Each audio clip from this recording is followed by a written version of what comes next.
What's up guys, Chris here with another Eden Zero manga chapter review, and unlike last week I am doing this in a more edited style format, aside from just me talking to a blank void with me bringing up panel after panel every few times to show what I'm talking about. So I'm going to try and go back to how I've usually done these reviews, but I'm doing this myself, so it might be a little bit janky for like a video or two until I officially get everything all worked out. I just want to get my thoughts and impressions out of each chapter as they release, so I can, keep up my usual scheduled program for these chapter reviews, as I do want to talk about them as they come out. Now, this chapter was honestly not that bad. I liked it. We got the rest of the Eden Zero's redesigns, for those who had redesigns. Some great, some not too radically different, and we also get to see what the crew has truly been doing over these 3 years, and how it's kind of been, getting to them, and how the death of Witch from previously in the series is still lingering and affecting them up to this point, especially Shiki. And another thing I have to say about this chapter is that it's kind of horny. I'm not gonna lie. There is fan service in this chapter for a solid 4 to 5 pages, and I'll tell you about it when I get to it. But let's just say that Mashima most likely spent a good chunk of time on those pages. Yeah, let's get straight into the video. But first, don't forget to like and subscribe, and hit the notification bell for updates on future videos. It really helps, and we're very close with 1,000 subscribers, and I really hope we manage to get to that point before the year's end. So please share and subscribe to the channel. Share any videos you think that any of your friends, just anybody you know, would enjoy to help the channel grow. And also check out my Patreon and Ko-fi accounts, links in the description below if you want to help the channel more directly. Now, with all that said and done, let's get straight into Eden Zero 171, Wander in Space. As I like the cover page is literally just mostly the loading screen for Rebecca and Happy's live stream on their channel, which is actually where this chapter starts off, with the ending of Rebecca's live stream. What has she been live streaming? We have no idea. Probably she's just talking to her fans, most likely, or she was playing a game and interacting with the fans as she played the game. But this is essentially the end of the entire podcast, the entire live stream, and it just evolves into her reading the comments, with just most of the comments just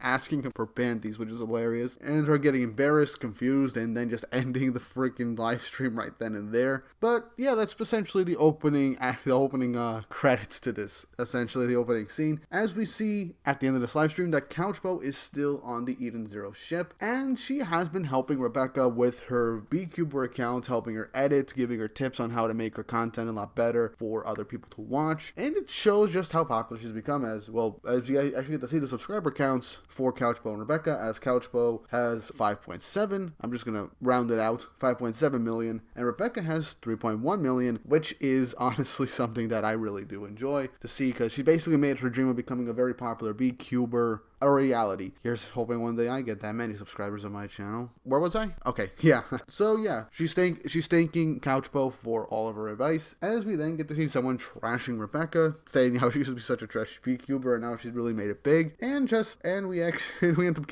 getting an ass shot. So I wasn't kidding about this being horny, but we're not at that part yet, as we now get to see Sister's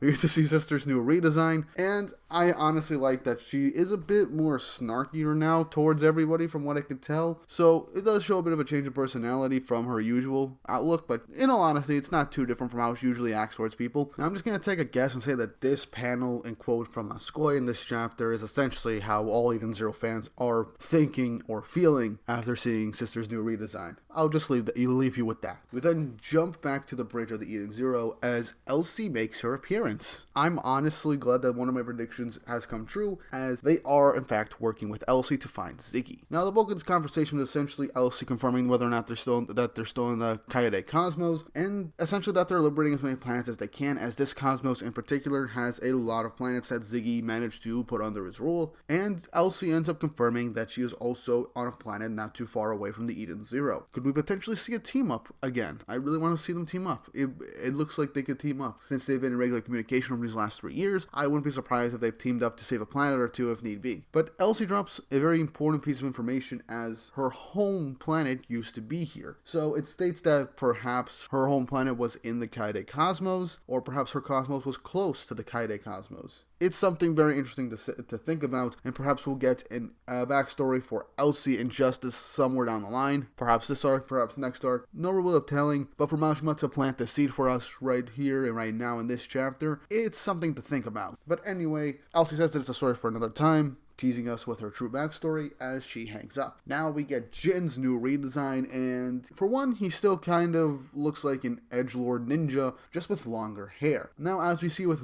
later panels, I'm just gonna say this right now, he's starting to look a lot more like Gajiel from Fairy Tail now, which I'm not against. It's primarily like the long ass hair. It's the way the hairstyle looks that makes him look more like Gajiel, especially with certain facial expressions that he makes. And then we get Laguna's new redesign, which he's not too different. Primarily just his hair is a bit more, just grown out more, poofier, and he's wearing a new outfit. Nothing too crazy with his redesign, but I don't need anything too crazy for all these characters to be very much super redesigned. But anyway, Laguna basically just states what's been going on for the past 3 years, along with Jin, as they just go after Ziggy. They liberate a planet that he has invaded, and then they go after him again. And it's just been a vicious cycle, as Weiss brings up the fact that they haven't found any clues to Ziggy yet, and Jin also asks how long they're going to be doing this, as Pino once again states that they need to find a clue for Ziggy first. And Jin shows that he is a bit frustrating with the fact that they keep going in this infinite loop, that they've been going in this infinite loop for 3 whole years, liberating a planet, going after Ziggy, liberating a planet, going after Ziggy again, without finding any real clues. And I like how Shiki just states, I get it. This is going to go on forever if they can't find any kind of clue for Ziggy. They'll never reach him, and they'll never get to Mother in the end. And I like this little thing with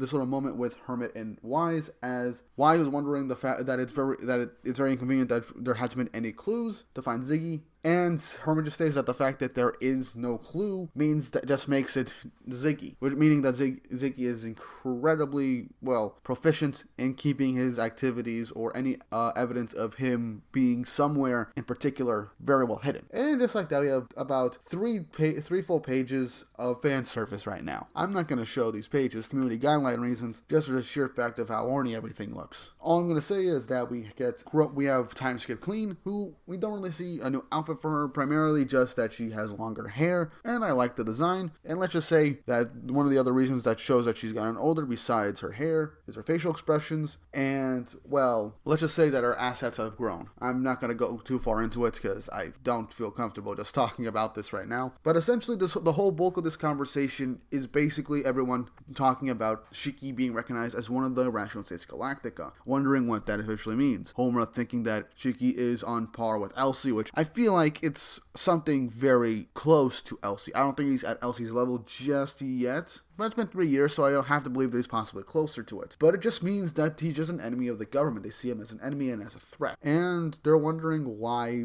it is. And, Rebecca just states something funny that the government never really had a strong impression of him to begin with. Homer thinks on the government, thinks back to Creed, and once again goes sad, as she is still reeling from the events of 3 years ago in the recent arc. And I like how Clean brings up that Rebecca's Beekeeper career could be in danger due to the fact that Shiki is now recognized as a galactic criminal, but Rebecca just states that Shiki's her friend and she doesn't really care. People can say whatever the heck they want. And the only other thing that comes up is that Shiki has grown stronger than he was 3 years ago, and the fact that the government one of the reasons why the government basically declared him a member of the Irrational States Galactica, aside from how strong he is and how potentially dangerous he could be, is primarily because they're just making them look bad. Every time a planet is taken over by Ziggy, they go and save it and liberate it before they can. So yeah, it's a very petty reason, and I like that. But I'm not going to talk too much into it, because this is literally just a bulk of the conversation. I'm sorry for not showing any panels, but again, community guideline reasons that I do not want to get this channel hit for. We then cut to Shiki as he is in the throne room, looking down at the seat where he sees Witch's helmet visor, as he flashes back to the moment when he first activates the Eden Zero, in which appears, introducing herself as a member of the Four Shining Stars. And I like how this essentially shows that Shiki is still reeling from the death of Witch, even 3 years later, as even if they're 3 years, you're not going to forget about someone so big in your life, and someone who, despite you only knowing them for a good couple of months, originally someone that you've come to look at as your mother. And I like how no one is forgetting about the events of 3 years ago, or the sacrifices that people had. So this is just something nice, because I do feel like Witch's death has really shaped Shiki into a more serious character, a more responsible character in Captain than he was previously, as he vows to Witch, not just Witch, but also Valkyrie too, despite him not meeting her, that he's going to protect the ship, and he'll take on the role of sword and shield. Even though Homura is supposed to be the Sword of Eden's, taking Valkyrie's place, Shiki is putting all the burden on himself, which is something very interesting, as it's highly possible that he must feel responsible for Witch's death and wants to do everything he possibly can to get everyone out of there safely,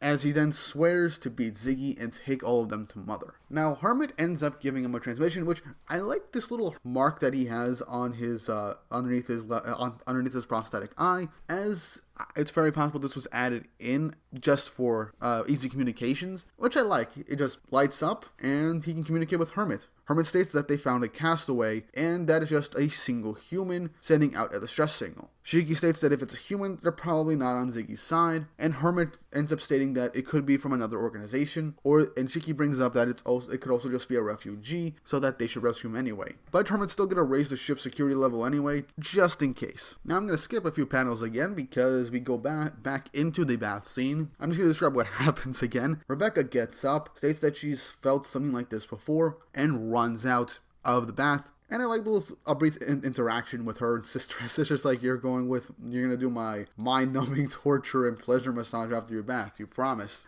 As Rebecca states that she just did not. Anyway, let's cut to them rescuing the castaway. As Shiki asks what happens, as we see Captain Connor, the character that is the pilot of the Eden's One, and before Rebecca's initial cat leap was helping steering the Eden Zero on its way to Sunjewel back at the beginning of the series. Now he states that he's Captain Connor, and he's the ship's captain, and I like everyone's interactions, wondering what the hell is going on, as well as like, he's awfully full of himself to call himself a captain, even though he just got rescued. Hermit's like, I don't actually see that you're a captain. Shiki's like, Captain Connor, I feel like I've heard that name before. And Jin's like, answer the damn question. Rebecca shows up in a bath towel, of course, as she just rushed out of there, stating that he's the enemy. She met him in World 29 and states that they should all recognize his face and voice from when they went to Granbell. Campbell seems kind of surprised and confused about this, and no one else seems to know who he is. Shiki even states that he's never seen him in his life. Rebecca states that he's the captain of the Eden's One, but Connor isn't sure what the Eden's One is, as Rebecca just states that he works for Ziggy and not to play dumb. But then Connor says something interesting, that he says yes, it's true, he did work for Ziggy at his droid factory, but he only didn't figure out that it was Ziggy that the factory belonged to until recently. So once he found out that they were making machines for Cruel and Vicious acts, he just straight up left, and then he went adrift. Rebecca states that he's lying, but everyone just holds on to the one crucial piece of information that he just said. A droid factory. Ziggy's droid factory. A clue to where Ziggy is. They finally found a road to Ziggy, as the chapter ends. Now this chapter gives us a very interesting piece of information in the terms of Captain Connor joining back up with the Eden Zero, but the interesting piece of information is that nobody has any memory of Connor. They've seen him on the Eden's One, back on Granbell on the Eden's One arc, and they haven't seen him since. Now, this is reminiscent of the time when Rebecca did her initial cat leap from Belial Goer and restarted that whole thing, but it was a very different timeline where they never met Connor to begin with. So this is something very interesting because Rebecca has used Cat Leaper back on the LA Cosmos arc a good number of times. I believe it was three times already that she used her Cat Leaper powers, and she ended up using them up, and she reached her limit. But those were only roughly 2 minutes. How could 2 minutes have brought her to a different timeline? But remember, Ziggy stated in chapter 167 that they are now in World 31, which means that the events of the previous arc was essentially an altered timeline where events were changed. How time works in the series, I'm still not entirely sure. But it's very possible that Rebecca's Cat Leaper powers managed to, get her to go into a timeline where Connor was never seen to be or recruited for the Eden's One and no one had met him. So this is going to be an interesting piece of information, as I believe next chapter we're going to go and figure out where Ziggy's whole droid factory is, and then with Rebecca is trying to figure out what's going on with no one remembering Connor and who he is, and realizing that somehow either she managed to accidentally cat leap into another world, or perhaps something happened where they've never met Connor to begin with in this timeline. It's something that I'm not entirely sure about what's going to happen, but I'm very interested to see this. Or for all we know, this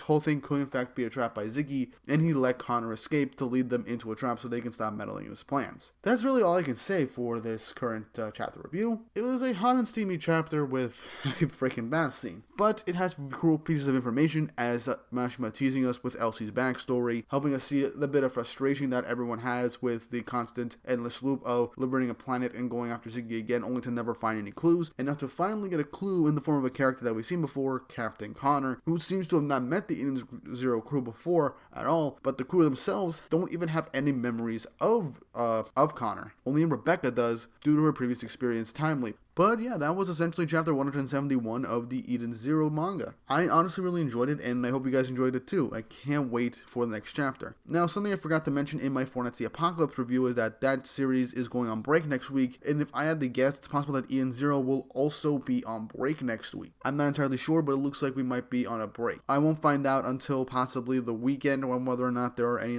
spoilers or leaks online or scans of the next chapter. But that's really all I can say. If there is no chapter next week, I'll probably get another video out, whether it's Eden Zero related or not. I'm not entirely sure, but I'll figure something out for you guys. But yeah, with all that said and done, I know this was a lengthy review this time, but please bear with me. I'll make these a lot shorter as we go on. I hope you enjoyed the video. Leave your thoughts and opinions down below on the chapter down below on the thoughts of the whole no one knowing Connor thing, the droid factory, Shiki's mental state at this point, because I forgot to mention it in this chapter on how Shiki's mental state seems to be going on a bit of a downward spiral. If he continues to go towards a path of revenge, he might have to make a choice of either going to see Mother or see Ziggy. Leave your comments down below. What do you think of the fan service in this chapter? I'm just going to straight up ask it, because I know there's going to be at least that one person that's going to talk about why I skipped over the fan service of this chapter. And yeah, don't forget to like and subscribe and hit the notification bell for updates on future videos. Very close to 1,000 subscribers, and I really hope we make it before the end of the year. And with all that said and done, I hope you all have an awesome day.